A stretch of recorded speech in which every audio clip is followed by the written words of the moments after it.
reset. Hello.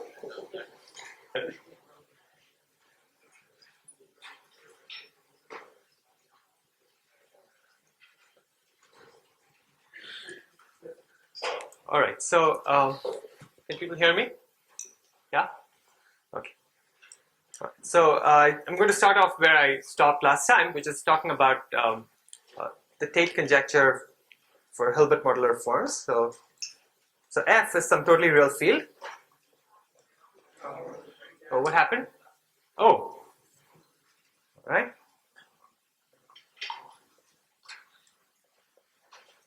And F has degree, say D over Q. And we'll let V1 through Vd.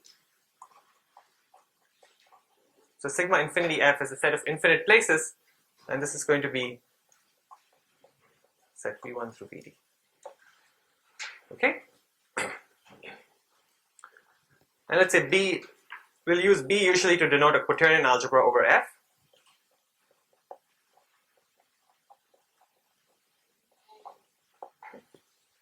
And F, little f, is going to be a Hilbert modular form of parallel weight 2, 2, 2. Okay. All right. And now I'll use the following notation. I'll say let B sub V1 or let B sub Vi be a quaternion algebra which is split at Vi and ramified at all the other Vj's.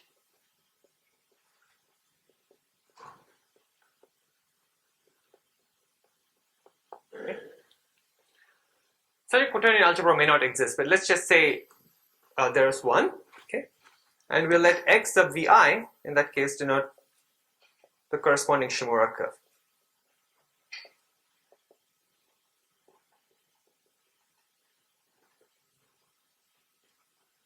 Right, and I'll assume that that this form F. So assume for now that F transfers to all the BVI. Okay. All right. So in that case, maybe I should choose a different. Okay, I'm going to put this here for a second.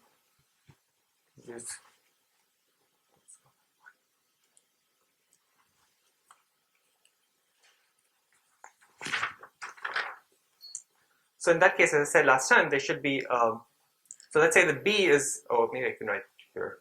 Let's say the B is ramified. So let's say B is split. Some tau 1 through tau n and ramified elsewhere, ramified at other infinite places.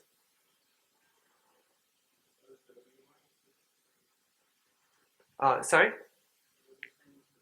No, the tau 1 through tau n are some set of places in the VI, right? So V1 through Vd are used for all the infinite places. The quaternion algebra B could be split at some n of them. Right? I'm just calling them tau 1 through tau n. They're not necessarily the first n, right? We're just so tau 1 through tau n is some subset of V1 through Vd. Oh, you're speaking from there. Is this a problem with this? I can't see who's speaking. Okay, right. So tau 1 through tau n is just some subset of V1 through Vd.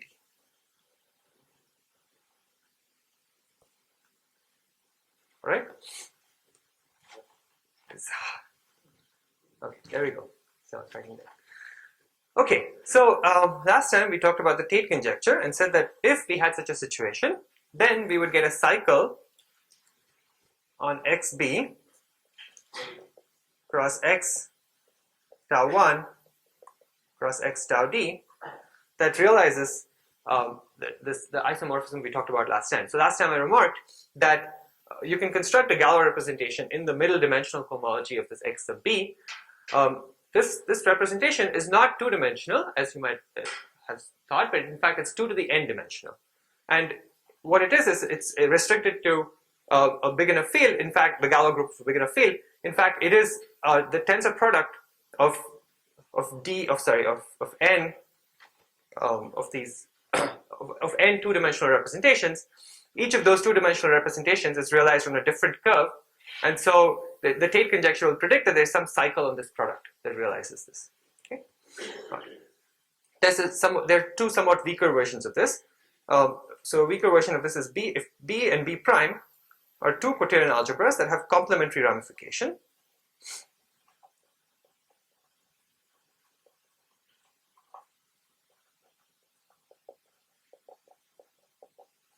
At infinity, right? Then you should have a cycle on xb cross xb prime cross xm2f.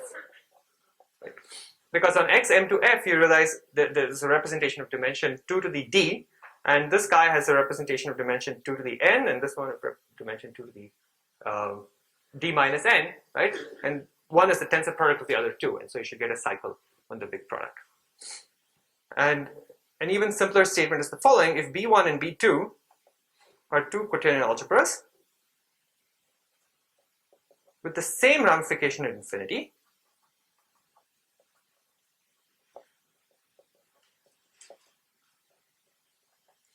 then what should be true is that there should be a cycle on xb1 cross xb2 that realizes this.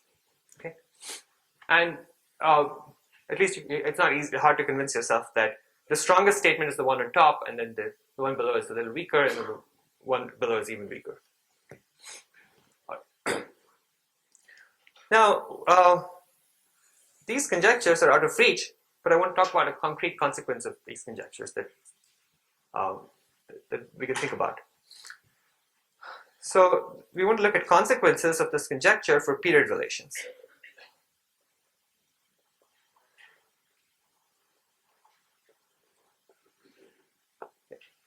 Now, I'm going to use that. So let me set this aside for a second. I'm going to come back and fill up this page later. So what kind of period am I going to talk about? The period I'm interested here in is the Peterson inner product.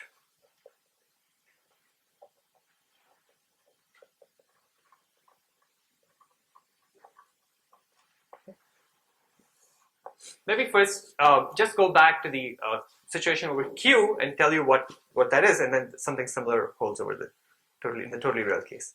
So if F is Q, for example, right, then and let's say the B is indefinite,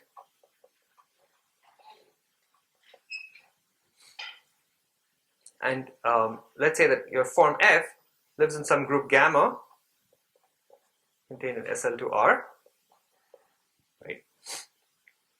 Then the Peterson inner product is just the following. So firstly, I should say this first. Firstly, there's some question of how do you normalize F, right? So first, how do we normalize F?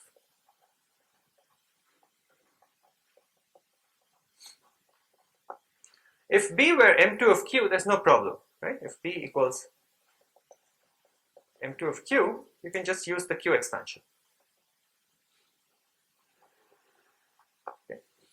But if it's not M2 of Q, if it's not split, then you can't use the Q expansion any longer because there aren't any cusps. Okay. Oh, so let me also assume that F is weight 2, right? Because we're just looking at parallel weight 2. Now, the point is that a modular form gives a section of a line bundle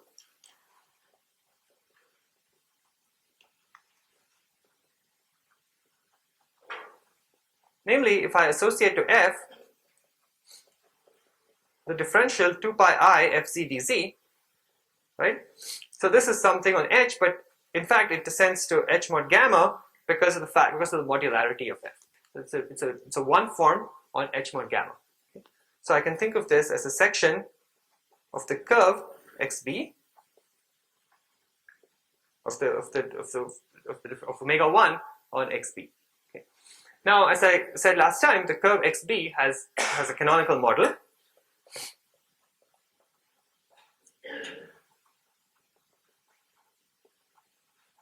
Over Q. Okay. And so it makes sense to talk about a differential being rational over a given number field. Okay? And in fact, you can realize you can pick a multiple of f of any given f, so that this is rational, over kf. So just remind you, kf is the field generated by the Hecke eigenvalues. Okay. So f is an eigenform, and f is an eigenform, and the Hecke algebra acts on it. It's some field, and and you can find an eigenvector defined over that field clearly, right? Okay, so certainly it makes sense to define f up to kf multiples, but you can do even better than that, and later on, so can do even better. So let me remark this right now. So later on, I'll be interested in integrality questions. So I'll want to normalize this form, not just up to rational multiples, but up to p units for a given prime p. And if you're interested in integrality questions, we can typically work one prime at a time. So I'll fix a prime p. Okay, so fix some prime p, and let's say p doesn't divide the level. Okay, whatever be the level. And then I can, this curve has an integral model over, so xp as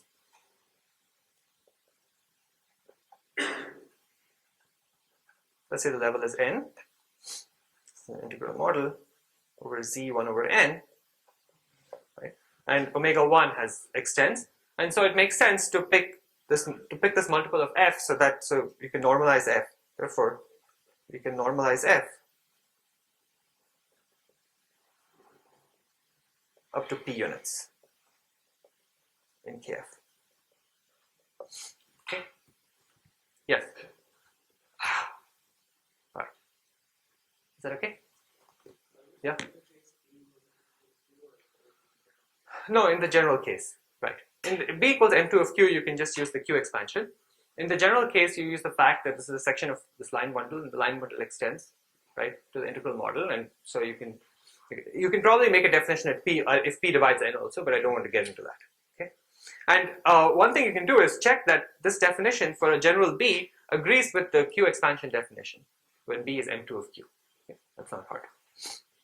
Okay, so the point is I can now normalize forms up to p units in this way, right? And more generally, so I'm going to set that there. If the same ideas work over totally real fields.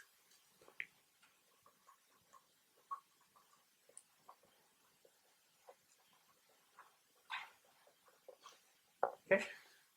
So again, you have this variety x of b, and it's going to be defined over a reflex field, right?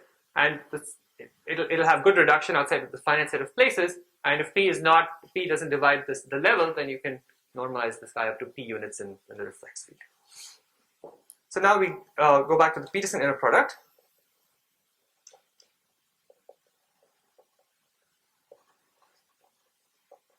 So when f is q, for example, then this is just defined in the following way. This is the integral of fc bar with respect to the invariant measure, which is dx dy over y squared on h mod gamma. And then I normalize this by dividing by the volume of h mod gamma. Okay.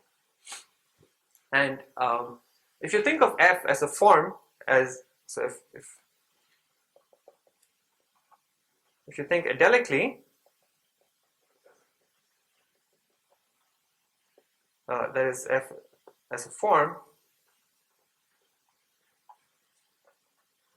on B cross of A, or say GL2A if you're in the split case, then this definition agrees basically with the following definition. It's the integral over, say, GL2A or Z A GL2Q of FG bar d mu, where you take the Tamagawa measure, the quotient of the Tamagawa measure.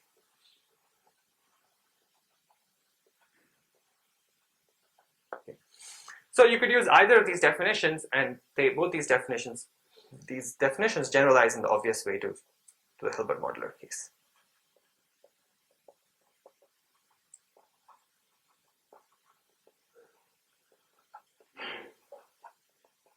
Okay. I want to just connect this up with the periods that appeared before. So in Rob's talk, we had these periods omega plus and omega minus, right? There were two periods. Well, here I've just got one. So you might wonder what's the relation between the Peterson inner product and the two periods omega plus and omega minus. Okay? So maybe I should call them omega plus f and omega minus f. And what is true, and I'll say something more precise in a bit, but the Peterson inner product is up to algebraic factors, just the product of the omega plus and omega minus. This is when f equals q. Okay? And b is split. So the Peterson inner product is a kind of quadratic period. And it's a product of two periods. So later on, so Andre was talking about Oda's conjecture. Oda's conjecture is something about the actual periods of the Hilbert modular case. And so the conjectures I'm talking about about Peterson inner products are somewhat weaker. Right? But yeah, but I'll say more about this later when we come to this case. So the point is, what we're going to be interested in is the Peterson inner product, and the basic question we'll want to understand is how are oh, I'm out of the page. Okay. All right, so that's fine. I'll just move to the next page. Okay. Let's come back here. Okay. And so we want to ask ourselves the following question: how are these Peterson inner products related as B varies? Okay. So I'm now back to the totally real case then. So Shimura made the following conjecture.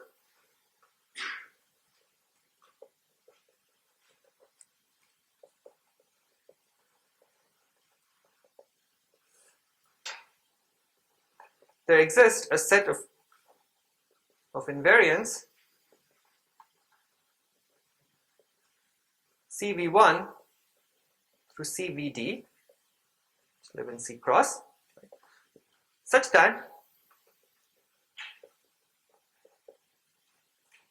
this Peterson inner product up to algebraic factors is just the product of those CVI such that VI lives in this, let me call this sigma B infinity. So sigma B infinity, sorry, sigma BI, so maybe I shouldn't write this. Okay. So such that B is split at VI. Oh my god.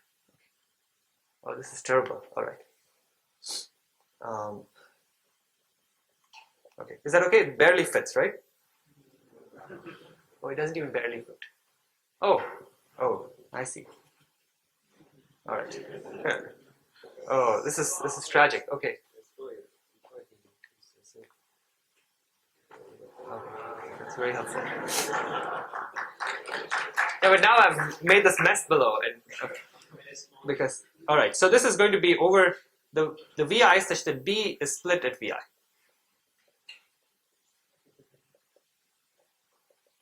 Okay. This is a direct reflection of number one, right? So what Shimura is saying is that to every infinite place there should be an invariant CVI, right? This of course depends on the form F. It should depend only on the system of Hecke eigenvalues, such that if you take any quaternion algebra whatsoever and compute the inner product on that quaternion algebra, then all you need to do is look at the infinite places where this quaternion algebra is split and take the product of the CVIs for those infinite places. So this is direct. So this is where Shimura's conjecture lives. Okay. In fact, Shimura's conjecture is I wouldn't say a little stronger, but a little different from the Tate conjecture, because the Tate conjecture applies only when these curves x tau I exist. Okay.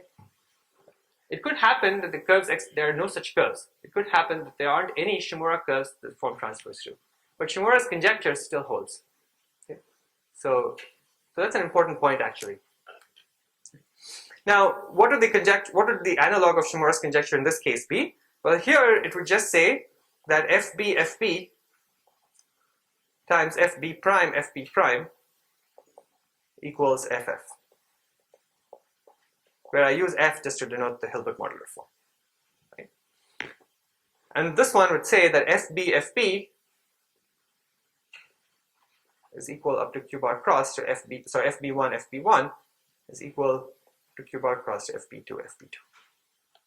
Right? So in fact, Shimura proved both of these things. So let me give these names. So both of these guys, these are both proved by Shimura.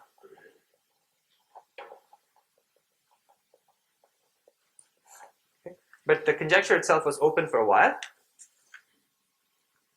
Now I'm in trouble. Oh, great, it fits. Oh no, it doesn't. Oh well, all right.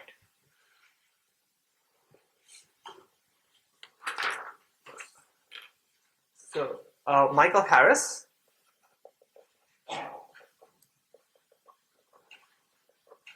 in fact proved this conjecture under one assumption.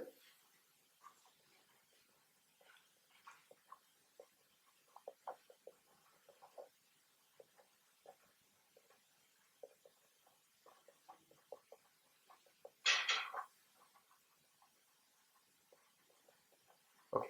So to tell you what this assumption is, I have to tell you a little bit more about the Jacquet-Langlands correspondence. Okay? So last time I just said, well, there are some conditions under which I said that if you have a form on a quaternion algebra, then that system of Hecke eigenvalues already appears on GL2. Okay? But Jacquet-Langlands give you a criterion for when a system of Hecke eigenvalues on GL2 transfers to a given quaternion algebra. So maybe I'll put that below here. So Jacquet-Langlands say that if you have your form F, you could associate to your form F an automorphic representation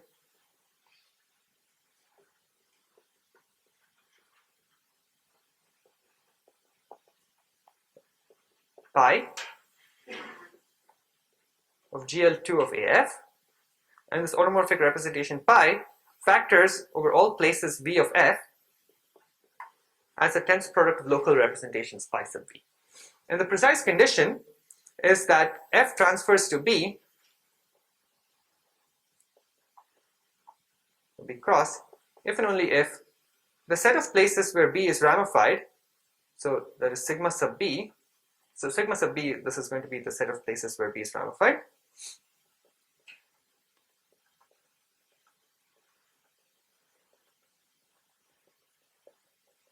This should be contained inside sigma sub pi, which I have to define.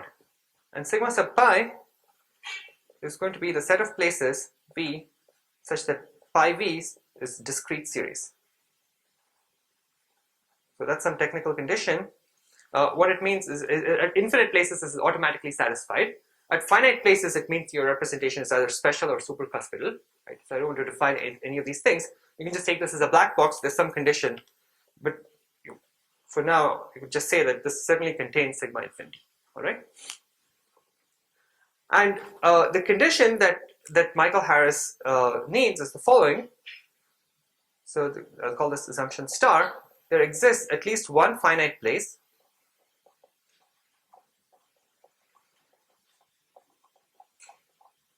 V at which pi V is discrete series.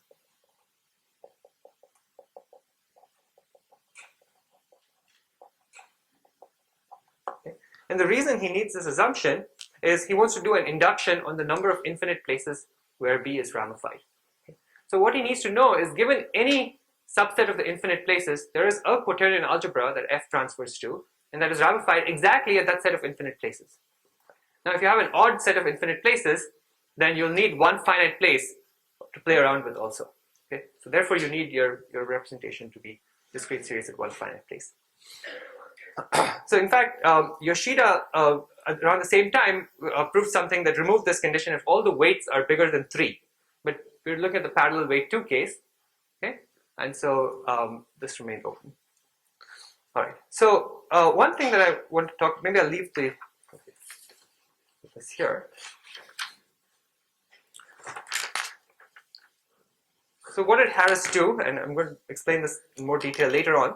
But basically what Harris studies is the theta correspondence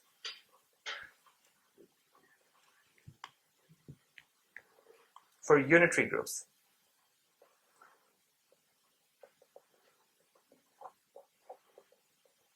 And he needs to use the arithmeticity of theta list for unitary groups. I'm going to talk about a new approach to this, a different approach to this problem. That is, this is joint work with Ichino.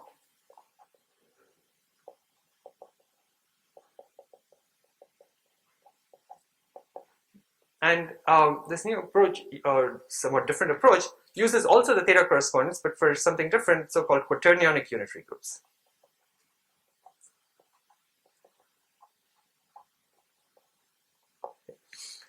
And one of the reasons we're interested in this is because one would like to understand this conjecture not just up to algebraicity, but up to something more precise. After all, we can define the FPs up to p units, right? So it would make sense to ask, can you prove a relation up to p units? Okay. And that's the question we were interested in, and so we were kind of looking at quaternionic unitary groups. So one consequence of this is that we can prove Shimura's conjecture without assumption star.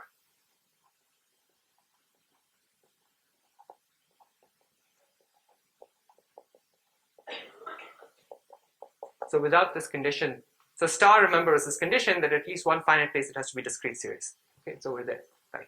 So we could prove this without this condition, but mainly we're interested in kind of integrality issues, and I'm going to talk more about integrality issues right now.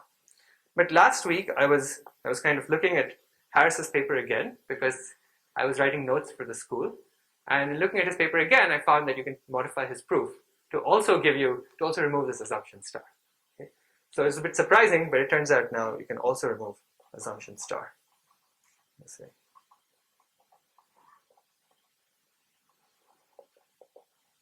So there's somewhat two, not entirely different, but somewhat different proofs that of the whole conjecture. Okay. Now, as I said, my main interest is not in reproving Shimura's conjecture, but in doing something more precise, in saying something up to integrality. Okay. So this is the question, can we say something more precise?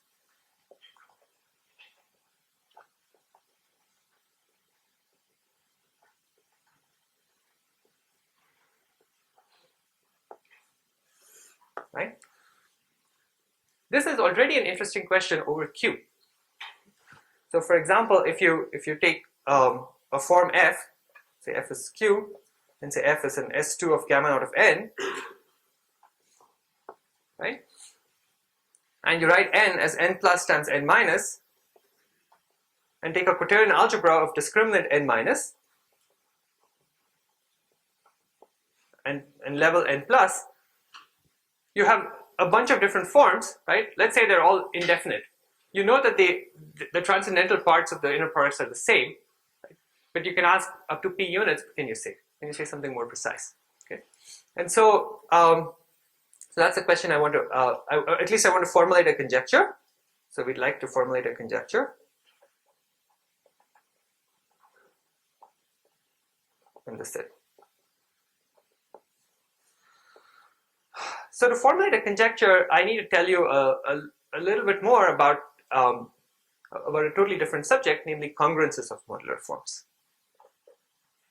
So we need to study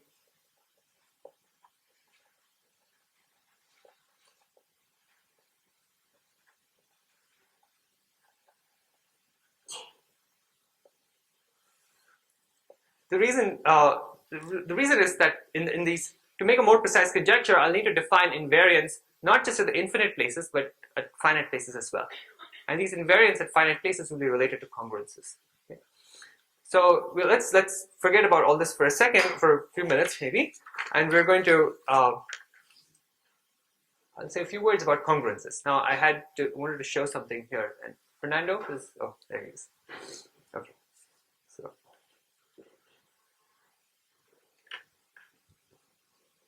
Yeah, I want to show the table. Yeah. All right, so for those of you who have never seen this before, this is Cremona's tables and pictures. This is good? Yeah? All right. Hecke eigenvalues, that's fine. Okay. So these are weight 2 forms in gamma naught of n. What you have on the left is the level. What you have up there are the primes. These are just tables of Hecke eigenvalues. Okay. All right. So I just want to show you some examples of congruences. So I was scanning through this in the previous lecture to find one, and there are lots of interesting examples. But let's jump to. So I'm going to go to 258. Okay, level 258. All right. So stare at 258D and E. Okay. So 258D and E, is that visible at the back? And is there a visible congruence? 5, right? Okay. So you can visibly see that these two forms are congruent mod 5. The Hecke eigenvalues are congruent mod 5. Okay. Now, so that's one example we found. So 258D and E. Now, that's an example between two. So this is an example. Oh, I'm writing here, but it's not projecting anywhere. Well, that's great. Okay. More stuff. Oh, I will show one more thing. Okay. So let me show. Put it here. Okay. Yeah, that's a good idea. That's great. Yeah. All right. So 258D and F. This is an example of congruences between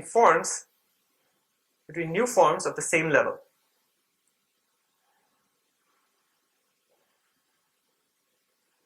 Right? Now, I want to show an example of congruences between forms of different levels. Okay, so to do this, let's look at 258A for example. Okay, so I'm going to write down some of these.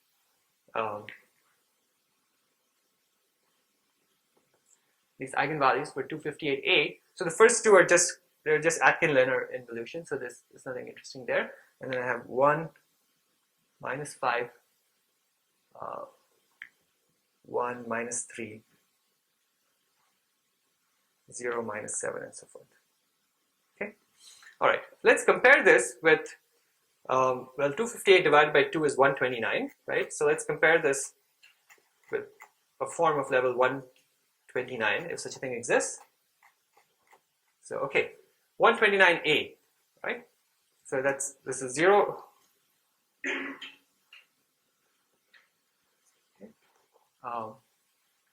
Plus the -2, -2, -5, 3, -3, 2, so on. Okay. So now you see a visible congruence, right? Also, the congruence is mod 3. Okay, mod 3. So there's a mod 3 congruence here.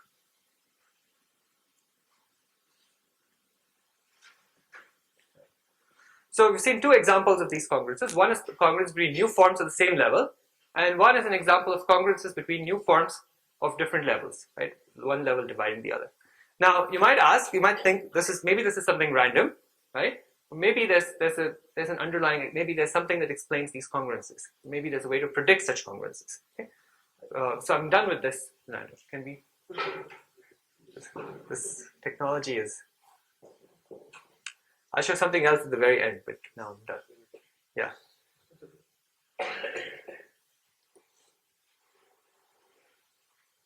Okay. Wonderful. Thank you. So the question is, can we predict such congruences?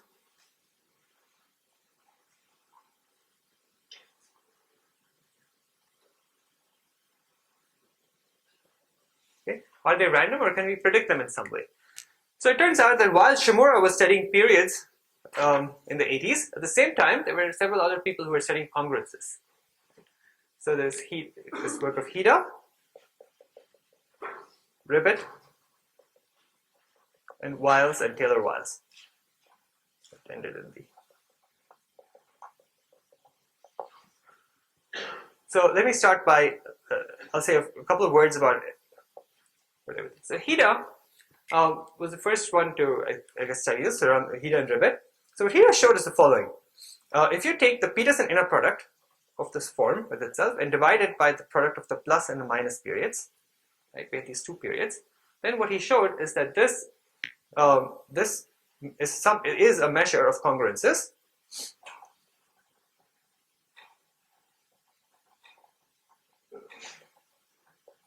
In the sense that if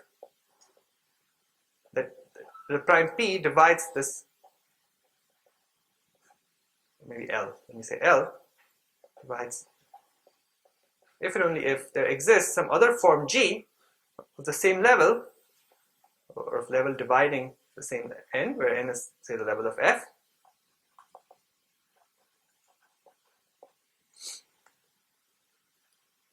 such that F and G are congruent to each other, mod L. Okay. So congruence, what do I mean by congruence? What I mean is all but finitely many of the Hecke eigenvalues are congruent to each other. Another way to say this is that the Galois representations, rho F, say lambda with lambda prime over L, is, when I reduce it mod L, is isomorphic to the lambda, to the lambdatic representation associated to G. The point is that the lambdatic representations associated to F and G determine F and G completely, right? Because you know what the trace of Frobenius is. But when you reduce these mod lambda, then you might get isomorphic representations for two different forms. And that's reflected exactly in a congruence between the Hecke eigenvalues. Okay? So you see already the connection with Peterson inner products, and what he does showing in that particular case is that a prime divides this. So this ratio is firstly algebraic, and a prime divides this ratio exactly when it's a congruence prime. Okay? Now, Ribet studied this issue of level raising and level lowering.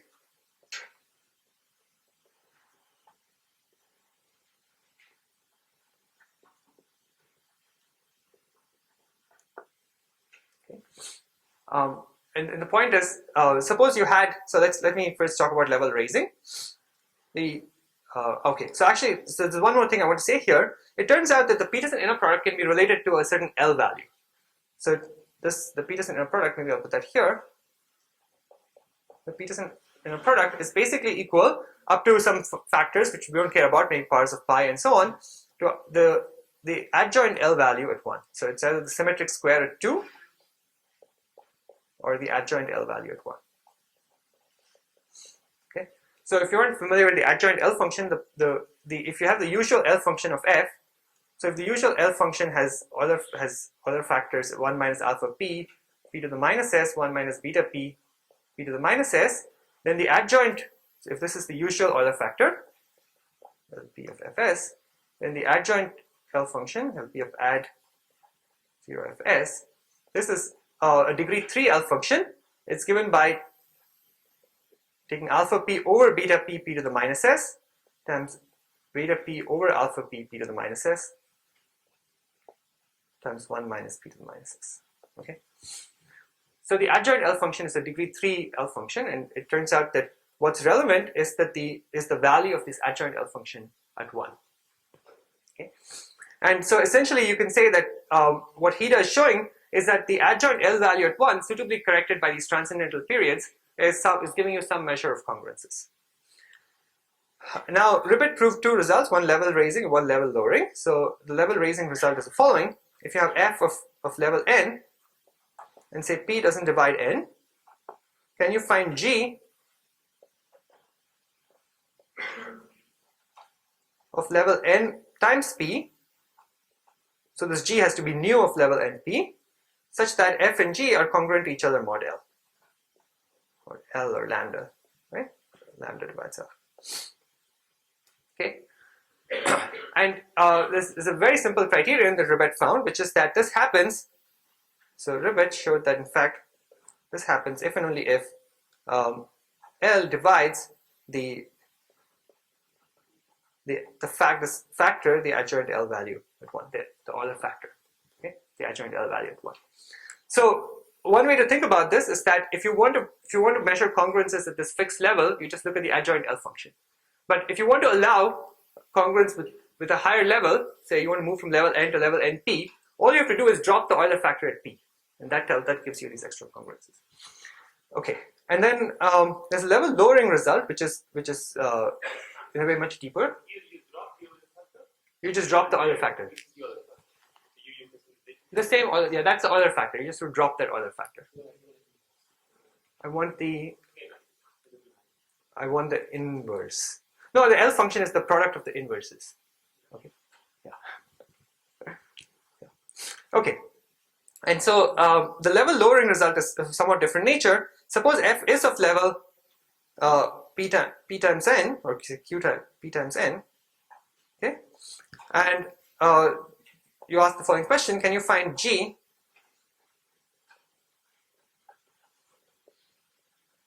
of level n such that f is congruent to g mod L, right, or mod lambda. So now you want to go in the opposite direction. Let's start with something off level Pn, and can we go down? This is in a way a much trickier question. Okay.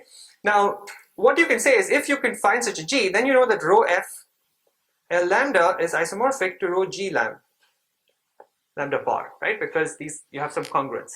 Now what do we know about rho g lambda? We know that the rho g lambda itself is unramified at p, because g has level n. There's no p in the level. Say p is away from n.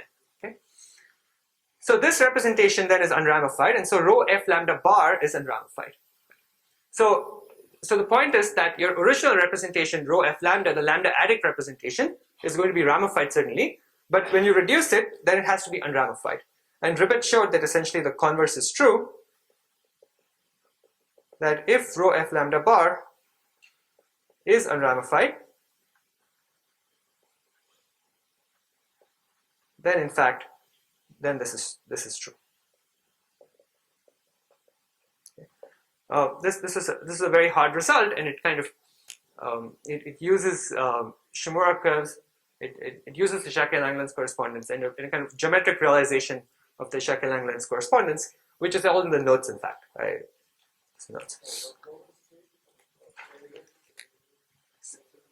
The statement is that if the lambda adic representation is going to be, so it's unramified at p. So the lambda adic representation is going to be ramified at p because p is in the level of f. But when you take the mod lambda representation, if that is unramified, then in fact you can strip p from the level. You can make a congruence with the form of level n. Then there exists such a g, exactly, right? If there existed such a g, then you would know that this would force this representation to be unramified, the mod lambda representation to be unramified. Now, so there's one case of particular interest to us, which is following. So let's say that our f corresponds to an elliptic curve. So f, say, corresponds to an isogeny class of elliptic curves.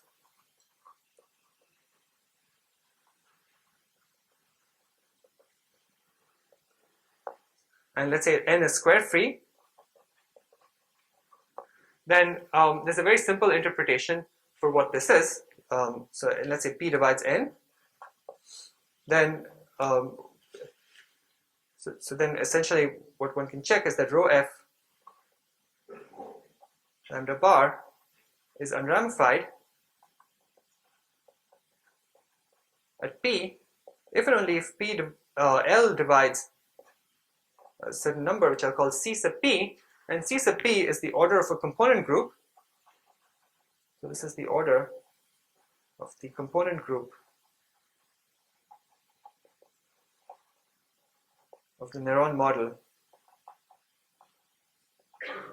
of E at P, where E is any curve in this isogeny class. So I want to assume here that in fact this is, let's say this is also irreducible.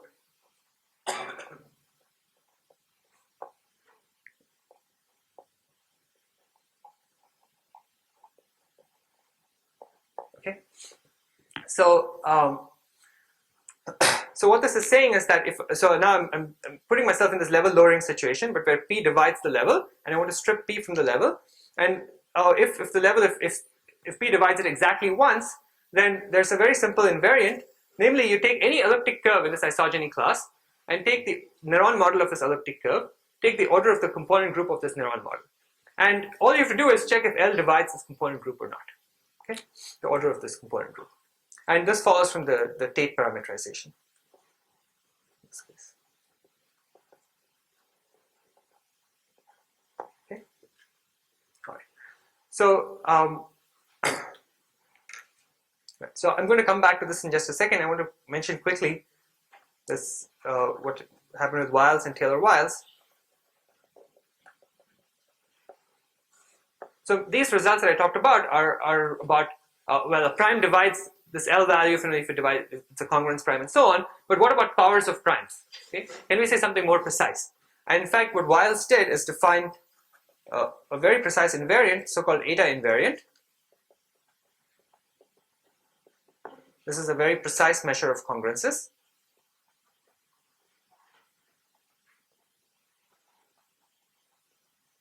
And what he showed two things, Wiles and Taylor-Wiles showed two things. The first is that the eta invariant is basically equal to this congruence number, which is the f plus ff divided by the omega plus omega minus. And the second thing is there's a very precise relation between the eta invariant and the order of a Selmer group.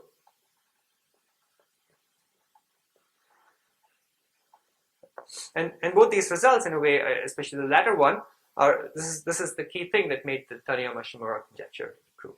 Okay, so you see that that congruences. So this result that you have over here is a very precise form of Hida's result. Okay? It tells you that there's a very precise measure of congruences, and it's the Peterson inner product that the algebraic part of the Peterson inner product that gives it to you. Okay. So you see that the congruences in fact played a very key role in the original proof of Fermat. Okay. Now I have 5 more minutes. So I want to tell you how this is related to this other question, right?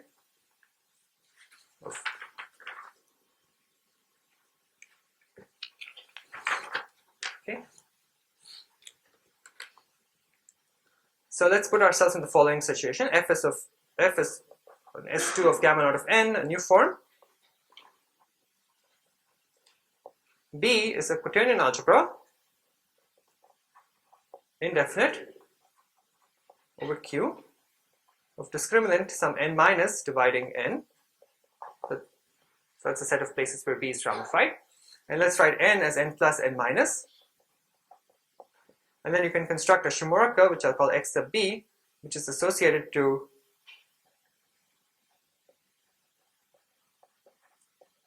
an Eichler order of level n plus in B. Okay. So this is some analog of x naught of n, and you can look at this, the form f sub b, and the question is, what is the precise relation between f sub b and ff? Okay, and so here's the proposition that in fact, if I take the ratio ff over f sub b, so let me make an assumption. So assume that rho f lambda bar, rho f L lambda bar is irreducible. So this is saying that lambda is not an Eisenstein prime.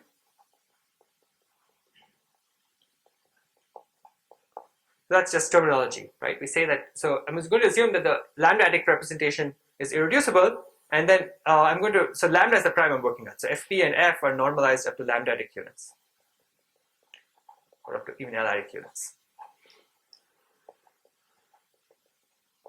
Okay. Then the precise proposition is that when I take this ratio, which I know to be algebraic by work of Shimura and so on, what I get is the product of the C sub p's, where p divides the discriminant of this quaternion algebra. So this is the same thing as p divides n minus. Okay. So this tells me something. This something very precise that is true. And so this is, so when I say equal to, maybe I should say this guy, and I'll put a lambda here, and by this I mean up to lambda-adic units, because everything was only defined up to lambda-adic units. CP is the order of the component group of the Néron model of E at P, right? So let's say E, yeah, this corresponds to some elliptic curve E. Okay, so CP is the order of the component group of the Néron model of E at P. Okay, so in fact, this is true even without assuming it's associated with an elliptic curve. There's a similar result that's true for abelian varieties as well. True for abelian variety quotients.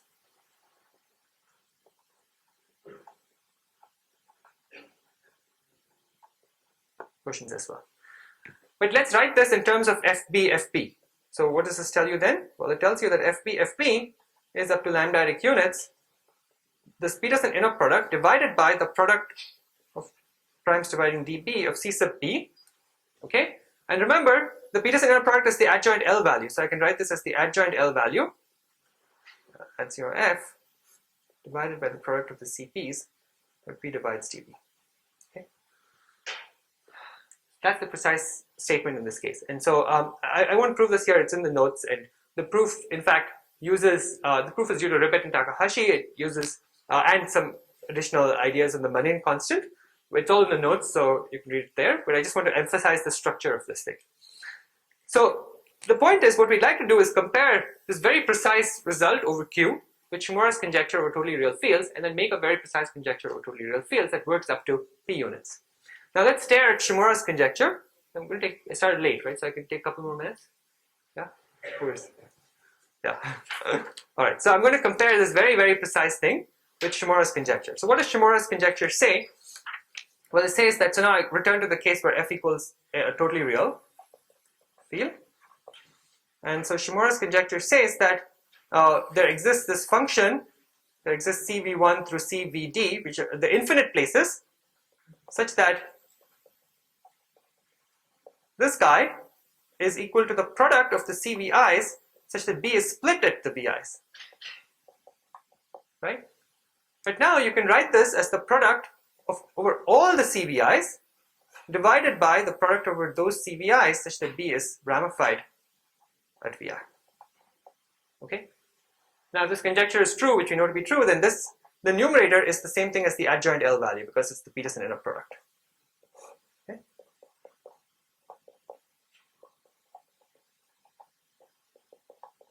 So you can write it that way. So up to algebraicity, this statement is true. And if you go back here, that is true integrally, right? So you just stare these two. In the algebraicity statement, you only required invariance at infinity. In the integral statement, you require invariance at the finite places. Clear how to put these two together. So the conjecture would be then that there exists a function C from sigma pi to C cross. So sigma pi, remember, is a set of places where this representation pi is discrete series, such that the Peterson inner product, so this sends V to CV, such that the Peterson inner product is up to lambda units, the adjoint L value, divided by the product over those CVs, such that V lives in sigma B, the set of places where it's ramified. Okay? And what should you expect for the CVs? If V is infinite, then you would expect that the C sub V's are transcendental, and in fact are algebraically independent. Transcendental and algebraically independent, except if F is special in some way. So if F is, say, a base change from a smaller field. And at finite V's, you would expect the C sub V's to be lambda-adic integers,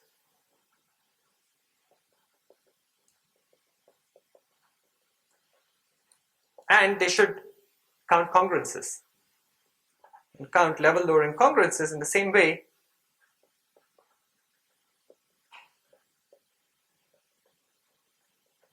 that the component groups in the case over Q count level lowering congruences. So yes. Here lambda is any place which the varieties have to be. Yeah, right. And the only reason I'm working one prime at a time is because to make definitions it's simpler. You could work globally if you wanted to.